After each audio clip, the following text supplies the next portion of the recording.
Yeah, Kani, can you talk us through the pick play and just how y'all were feeling after that one? Honestly, it was a great play call by coach. It was something that we've been preparing for all week. We know coming out either on their normal downs, which would be like first and second, they like to take little RPOs or at least try to make reads to see what they see and then go back to the drawing board to see if they can get another shot at it. So knowing that they was trying to hurry up and get back to the ball, I knew for a fact that my guy wasn't going to do nothing based off of a concept. I knew he was going to do it based off of their tendencies. And so knowing that their tendencies was kind of stuck, it made me easy to trigger. And that play was one of my triggers I had going on the whole week. Even though I didn't get it the whole week, I just kind of had that mental thought that if he does do this, that I was going to end up picking it. Of course, like the plus was great, which was to score and get points up for the guys as a team. So I feel like that was just great preparation as a team. Quincy, can you talk about y'all getting up 21-10, maybe what the feeling was, and then what happened in the second half? We a defense, so we just always, come together as a whole just to do our job. At the end of the day, we're a team. And in second quarter, not second quarter, but second half, just as a unit, we still head down, it's still 0-0. So just consistently on the grind and, whatever happens, but, we take each play at a time.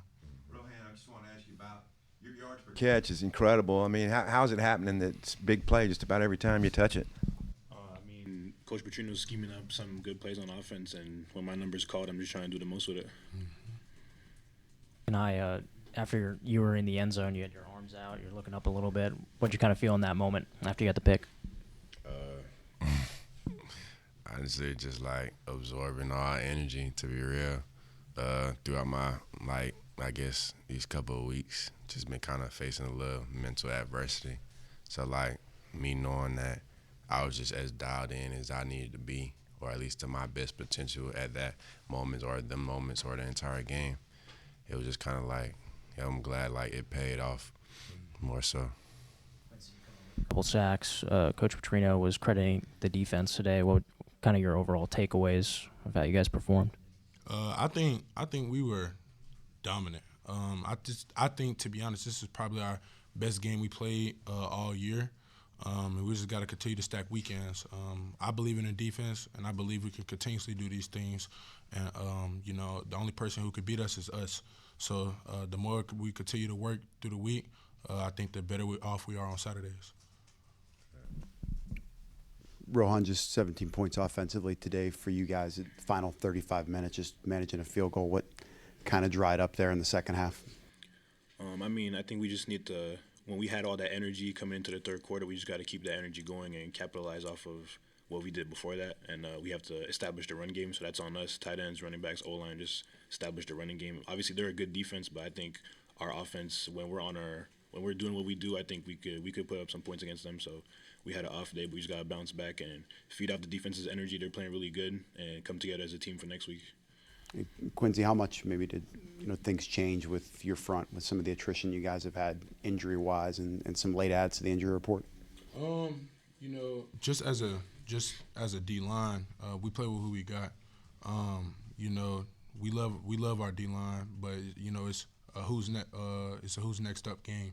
So we throughout the whole week we just prepare, and make sure that we are ready for Saturdays. Anybody, Quincy, a thought on dealing with the frustrations now of 6 straight losses and really, 5 of these games you've had your chances in the fourth quarter? To be honest, life I was gonna win in.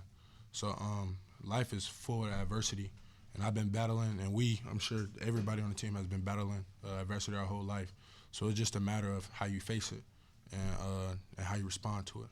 So like I said, a real man, when adversity hits you, when you bow up, it'll show character. So that's how we look at it. That's what I was gonna say. From the first, second up to this very moment, we don't flinch. So I feel like that goes into our progression of how things have been going throughout those couple weeks and throughout those losses as well. But everybody's still tied in together. Ain't nobody's backing down from nobody. Ain't nobody giving up. Ain't nobody saying, oh, screw this or nothing. Like, we all still a unit regardless. It's just we didn't come out with the W, and, of course, that's unfortunate. But at the end of the day, we still a unit. We still a team. We love each one another. We play for each other. Same question, Rohan. Just keeping it together. You know, y'all have come out and competed through this. What do you expect moving forward? I mean, like they said, I think we have over 100 players on the locker room, and no one quit. And especially, like, we're losing tight games, but we're always playing good. And especially today, I can say that everyone on offense is especially proud of the defense, like, bounce it back, balance through so much adversity, like Kani said. And I think this just brings us closer together for next week, and we just got to keep pushing. This might be the most adversity Taylor has faced personally. He didn't run it much today. How is he in the locker room? I mean, he's obviously one of the best players in the country, and if he has an off day, it's on us to just pick up a little bit more, and each person do a little bit more of our 11th on the field, because he can't be the only player playing out there. Rohan, Coach Petrino talked about just the trouble establishing the run. Was there something Auburn was doing in particular that made it particularly difficult? They have some good players on defense, and their safeties are coming down a lot in the run fits, which allowed us to capitalize on explosive plays in the passing game, but that definitely hurt our run game. So I think we just have to play harder up front. The O-line, tight ends, running backs, we need to create a little bit more of a spark on the run game. As for all three of you, do you say anything to Taylor after a game like that to just help pick him up? Yeah. But Taylor, but at the end of the day, Taylor knows who he is as a person, and you know, Taylor, just as being a human, you know what I'm saying. Again, you're not always gonna be perfect. So again, like they've been saying, it's up to us to uplift him, because when we down, he uplift us. So it's life, man. It's life. That's what I was gonna say. At the end of the day, like, he's not just our quarterback. Like, that's our leader in real life. Like, we spend real time, shoot, since January, spilling blood, sweat, and tears, talking crazy to each other. Like, that's our leader. Mm-hmm. So at the end of the day, of course, like, we gonna always look out for him, but we know he gonna be all right. He gonna bounce back too. Defensively, you guys got your first turnover since Memphis. Quincy had a good day sack-wise. What is the key, guys, to putting a full complementary game? Special teams, offense, defense. You guys have had, like, units perform, but not together. What's the key in that? I got do their job. Facts. And I can say just everybody just being detailed when the moments count. You never know when your moment going to count, and you never know when your number going to be called. So especially during those times where it can be maybe 12 to 15 plays in a game that can make a game change, you definitely got to make sure, like, we as detailed as possible. Quincy, the Mississippi State game was one of the highlights for your team last year. They're going to come in. I guess they play somebody today, Texas or somebody. But what do you expect from them next week? To play their best ball. Of course, nobody wants to lose, so we're going to play our best ball. They're going to play their best ball. And, of course, may the best man win. So, you know, hopefully we win, but, you know, if we don't, we don't. So we're just going to come in there and continuously work.